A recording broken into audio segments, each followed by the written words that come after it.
through, we had a couple announcements here at Gamescom already in terms of where Guild Wars 2 is going competitive on the competitive scene. Also, we announced that Feature Pack 2 is coming out on September 9th. And so we are going to demo some of the new features for World vs. World that will be released as part of that feature pack. There's basically going to be blog posts almost every day from now until September 9th that are detailing some of the other areas of the game that are getting upgrades or new systems added as part of the feature pack, so stay tuned on guildwars2.com. But today we're going to focus in on competitive specifically. How familiar are you guys with Guild Wars 2? Very, and most achievement points. How about you? Okay. Not very. All right. Very, not very. All right.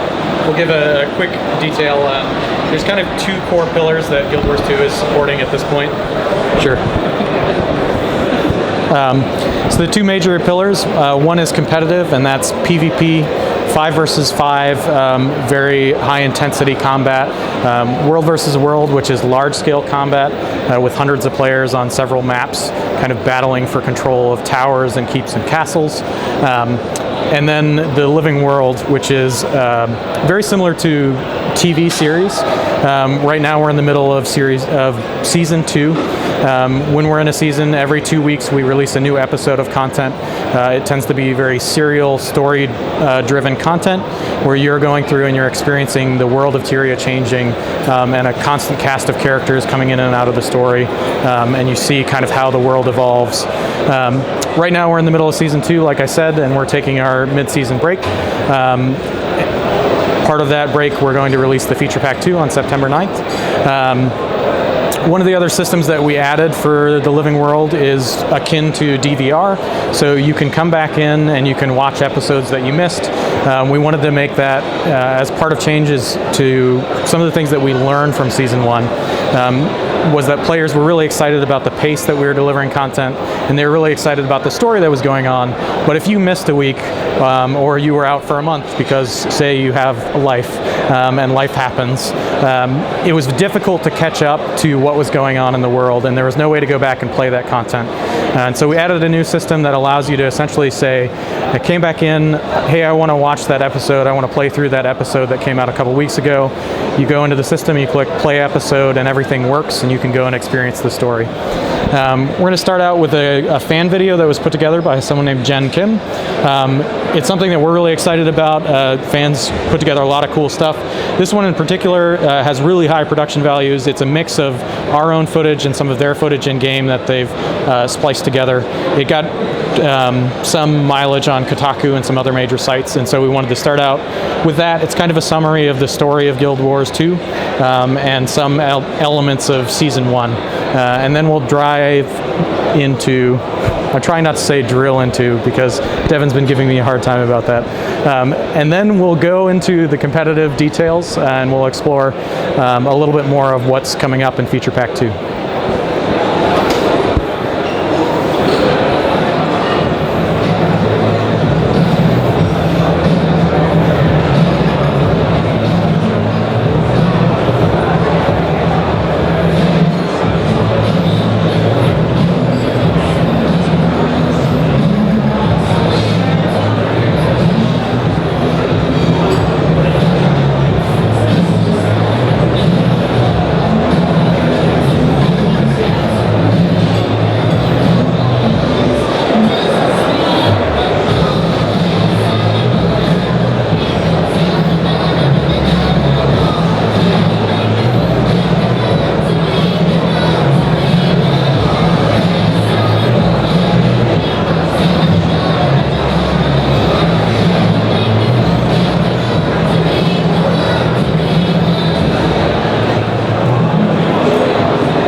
So like Matt said, we're going to focus a little bit more on some of the competitive aspects of things that are coming out in this feature pack. Specifically, we're going to show off some of the changes that we have coming to World versus World.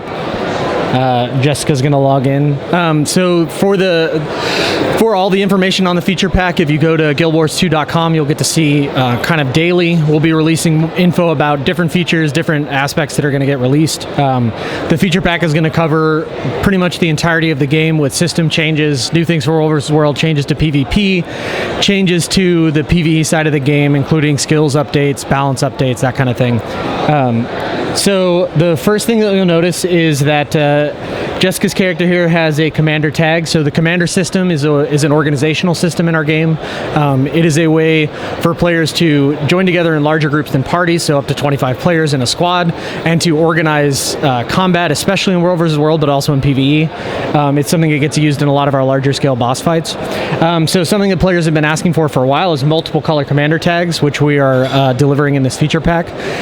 The goal there is to give players a little bit of a quicker way to organize on a map. It's very easy to say, go to purple commander's doing this, go to blue commander's doing this, go to red commander, they're doing this. It's a system that hopefully allows players to kind of split up what they're doing on the map, very easily call out locations and squads for players, with making organization a lot simpler. The other change that's coming with this system is the current version of Commander that's online is a per character basis. So when you buy the Commander icon, it's on the character that you purchased it for. Once the feature pack goes live, the system's going to transition to account wide. So every purchase that you make of a different color is available to every single character on your account.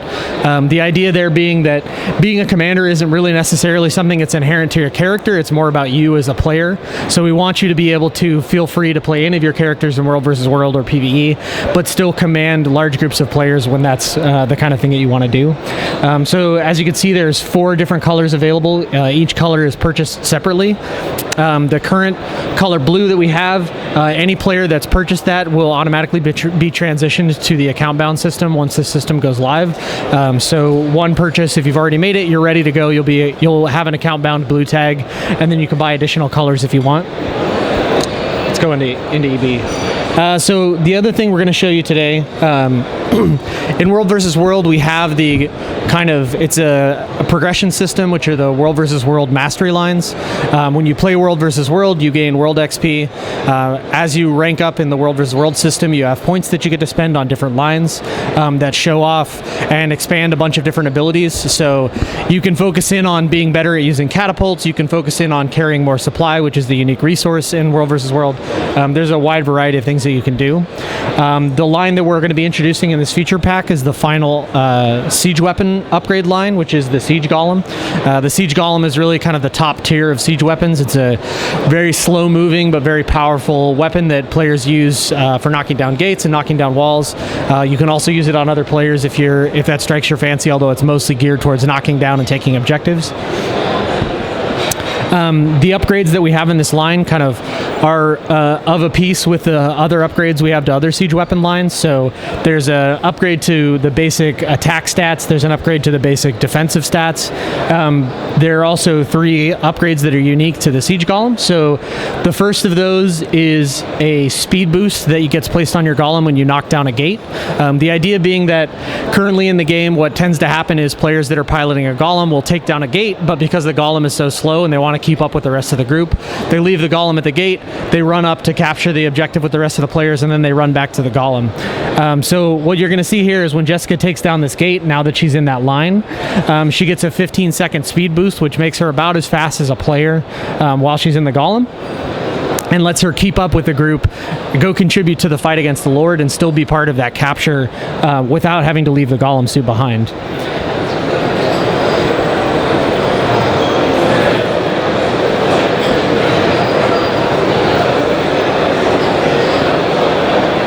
Speed boost. So there you go. You can see she's moving considerably faster than she does at the default speed of the Golem. kind of the general philosophy of the mastery lines is we want to find ways to empower the way that the siege weapons are being used already and provide a little more interesting variation in the skill use. So one of the additional upgrades to this is a change to the 3 skill on the golem. The 3 skill currently creates a bubble that reflects projectiles. When you upgrade through this line, you get an upgrade to that skill, which lets you heal nearby players. So it'll do a big heal in an area around the golem. So now you can have a group of players helping the golem take down the gate, but also getting heals from the golem while you're keeping projectiles away, which, the goal there is to kind of increase the utility of the golem and make it so players feel like there's kind of an extra functionality to being in a golem suit. The final upgrade, which we're going to show off right here, and by far the coolest upgrade in the golem line, is something we call the ejector seat. And what happens is, currently on live when you're playing, if you're in a golem and that golem gets knocked down to 0 health, you're pretty much going to die immediately afterwards because your character gets put in the down state. They don't have very much health. It's very easy for other players to kill you. So the change that this skill does is if you're piloting a golem and you have the full siege golem line, you get ejected from the golem at full health with a short-term stealth, short-term invulnerability, short-term speed boost, which means that you now as a player can pilot a golem, take it in, keep fighting until the very last minute, and then you get shot out, and hopefully you can get away and regroup with your allies and then keep being a part of the fight, as opposed to feeling like, well, I died, now I have to wait and get back. We're hoping that's kind of encourage people to take golems out even when they're at low health, because there's still a use to them. Right now, players tend to leave low health golems around and kind of park them in keeps and things like that. So we're hoping this will kind of extend the use of golems. So Jessica's going to show you that right now.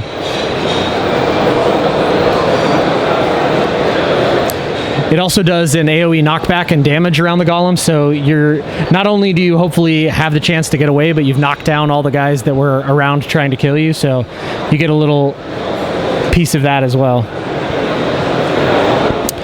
So the other thing we want to show you today is our first addition to the Traps and Tricks vendor since we introduced them, and it is our first trick, which is the Siege Disabler trick. So the traps are kind of a system where you purchase an item, you lay that item down, and then later when an enemy player runs over it, it triggers an effect. One of the traps removes stealth from other players.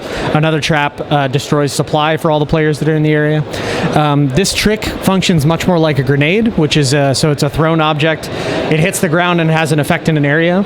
And what this trap does is it disables all of the siege weapons that are in the area of effect for 45 seconds. So you'll notice now that catapult can't be used anymore. If there was a player using the catapult, they're kicked off the catapult. It can't be used for the duration of this time. So it provides a bunch of utility to a player.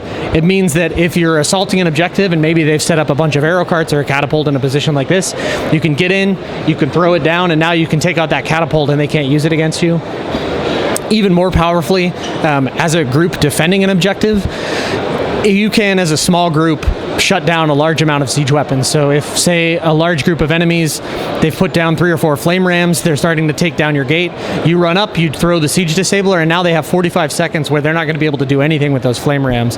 So you have the opportunity to destroy the flame rams, maybe start repairing the gate, maybe you can kill some of them, maybe you can hold out for long and get reinforcements. There's a whole wealth of opportunities that this opens up. We're really expecting that this is going to have some significant changes to the way that the game plays, especially incentivizing defense, which is something we are constantly looking for ways to improve. So we think this is going to have big effects. It's a change that we want to put in and see what those effects are before we make additional changes, because World vs. World is kind of almost a living organism, so you put in a small change, it has an effect that you foresee, but then the counterplay is something you didn't see, and then the counterplay to that counterplay is another thing you didn't see. So we like to put in a change like this and kind of see how it progresses before we make any additional adjustments. So we're really excited about this. We think it's going to have a lot of strong impact on defense. The final thing that we want to show off, which is this armor set here that the character is wearing. is our first unique reward armor set. This is the Glorious Heroes armor set. It is a PvP armor set. This particular version is very, very prestigious. It's for a very small number of players. To earn this armor, the pieces of this armor set, you need to win the Tournament of Glory, which is a tournament we just recently announced. It fits in the paradigm of Tournament of Legends, which is a tournament that we've held twice now, and it's for really top-end PvP players.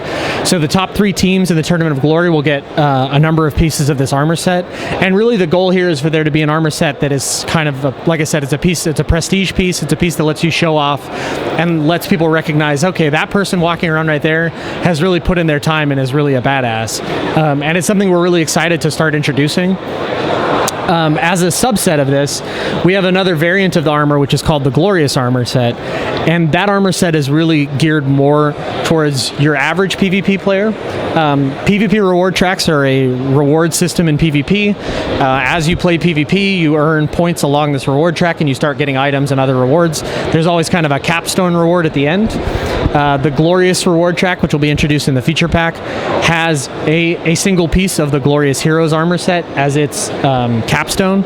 So a player who just plays enough PvP can, progress through this armor track, start earning it, and can show off that they're a hardcore PvP player who's played a lot. It's something that we're really excited about, having a new way for PvP players to feel like they stand out and have a way to show off, hey, I'm a PvP player. You can tell that I've been putting in my time. So we're really excited about that. You can see the armor set. Like I said, it's a variant. The Glorious Heroes armor set has a little more flash. It's a little more, we really wanted that to be a big showy piece.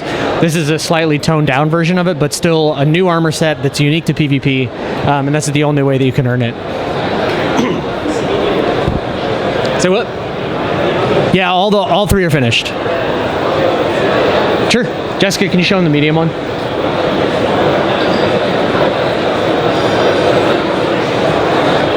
You can preview it even if you're not.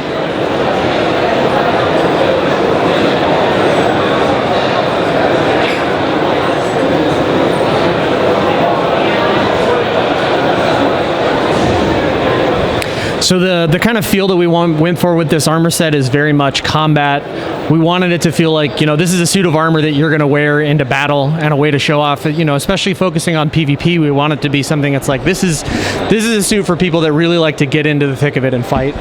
So all from light up to heavy is very much kind of, there's a lot of armor. It's very functional. We wanted it to have kind of that showy element. It's based somewhat off of the Hall of Monuments from Guild Wars 1, but is very much of kind of a full scale armor set that is, like I said, it's very badass and about, getting into battle and fighting. The final thing that we wanted to show you is the mini pet that Jessica has out, which is the llama mini pet, which will be familiar to our PvP players. It's a mini pet that we're adding to the game. It's going to be a fairly exclusive mini pet. It's something that we'll be giving away at conventions, but also something that you can earn from watching streams of PvP tournaments, as well as participating in PvP tournaments. So it'll be a reward in the Tournament of Glory and most likely in future tournaments as well. But it's another addition to the mini pet family. But this one is one that we really wanted to bring after there was so much fan love for the llama finisher. Oh, and actually, for the very familiar, I also wanted to show off one last piece, which is an upgrade to the combat log. So you can see that the combat log has a lot more functionality added to it now. It's very easy to tell damage that you're doing, damage that you're taking from conditions, crits. In addition, so it's much more readable now. It's very easy to tell the sources of damage and what they are. The other thing that's really nice is now all of the skills, all the player skills, have mouse over and provide skill facts. So as a player, you're in World versus World, speaking of personal experience, and a thief has just killed you immediately, and you want to try and figure out what the heck the thief just did to you. When you res back, you can go into your combat log and you can start mousing over skills and be like, oh, backstab, okay, that was it. Oh, these are the 3 things that they hit me with. we're hoping this will be a tool, not just for high-end players, but also for casual players who want to start learning more about the game, to start figuring out what other classes are doing and how that's affecting their gameplay. So we're really excited about the changes. Like I said, you can see now all of the skills have mouse over, all the player skills have mouse over effects, and it's just a lot more readable. So we're really excited about that change as well. Questions?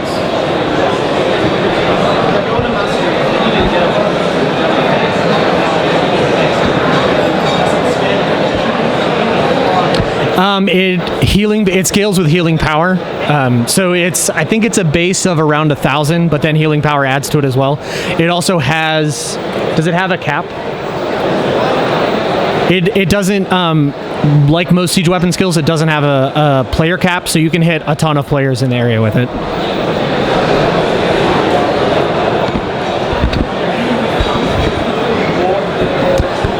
Yeah, so the thing that's one of the other changes that's coming with the commander system is the price is going to increase. Now that we're moving to an account-bound system, we feel like there's a different value proposition.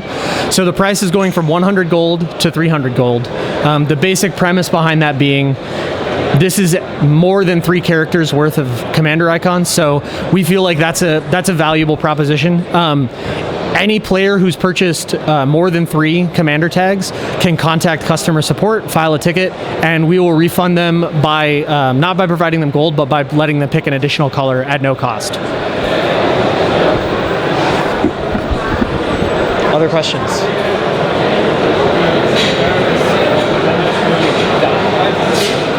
Yes. So I can't remember. So the skill facts on the mouse over are going to have a little bit of inaccuracies because of the way that it calculates all of those aspects, right? Like, so when you mouse over a skill, we don't necessarily know the stats that the player that hit you with it had, and we also can't necessarily calculate things like, do you have condition duration or damage reductions or those kind of things. So you're getting kind of a basic look at what the skill fact is. It's not a 100% like you can guarantee this is the exact stats, but the idea is you're getting a much clearer picture now as a player. Like, okay, maybe you don't know that this skill always does exactly 2,112 damage, but you do know that this skill does around 2,000 damage, which gives you an indication of how strong that skill is.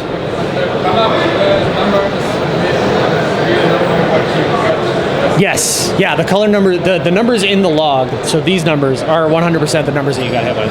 And the colors are used to delineate the type of damage it is. So if you also, Jessica, can you show them the options?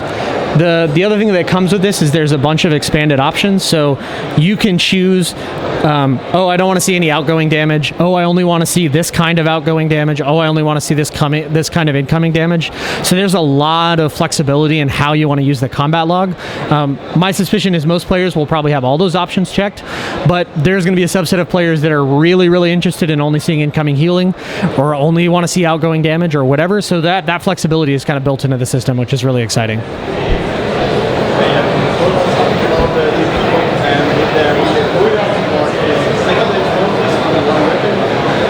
So you can hit as many siege weapons as in the area. I don't think this skill has an internal cooldown, does it? I don't think so. So it does, like the traps, it costs 10 supply to use. So that's going to be most of the limiting factor. So long as you're capable of picking up supply quickly, you can throw a bunch of them down over a quick period of time. But you do need to be able to actually get 10 supply to use it. So that's kind of that's where the balance point is there. It's a thing where, like I said, it'll kind of take on a life of its own, and if it turns out once it goes live that maybe there's some adjustments that need to be made, we'll certainly look into that. But right now, we're expecting that the supply is really going to limit the use of that to that extent. Anybody else? Awesome. Well, thank you guys very much. We've also got some stuff to give away. Various things.